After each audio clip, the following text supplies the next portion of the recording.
Anyuola moro mawuok e kadak ma Kabardekan e kaunti ma Kericho oyudo buok bang' yudo ringre nyithindgi ariyo manie kind higni 6 kod 8 katow kendo iyako kod guogi. Ruoth ma gweng'no Leonard Kurgat mane twako jofwambo noyudo wach kowuok kuom jopiny kendo chopo kanyo noyudo ringre ariyo mar nyithindogo pok oyange gima dine kel tho margi. Kata kamano nonro dhi nyime e kinde bende ikwayo jonyuol mondo omi orit nyithindgi ahinya te kindegi ma koro olor skunde.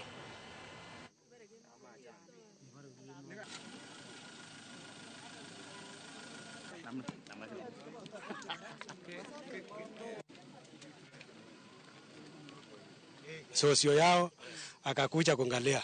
Sasa nikawacha nikaenda nikapikia assistant jeep akaingia.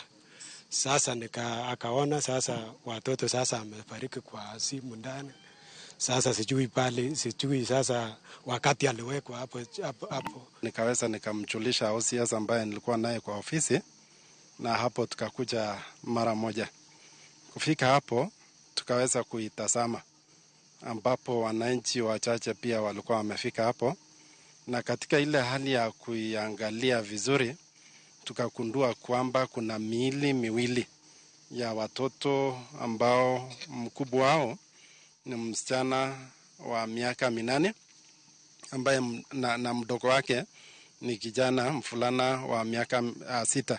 Na pia hii si ya mama peke yake, najua hata wazee pia tunapitia changamoto, lakini angalia rafiki ambao unaweza kuongelesha uweze kusaidiana. Hata kama umefika mahali mwisho kabisa, isiwe mwisho ni kupoteza ama kupoteza maisha ya mtu kwa sababu ama ya watoto, haswa hii kesi ambayo tunasema watoto tumewapoteza.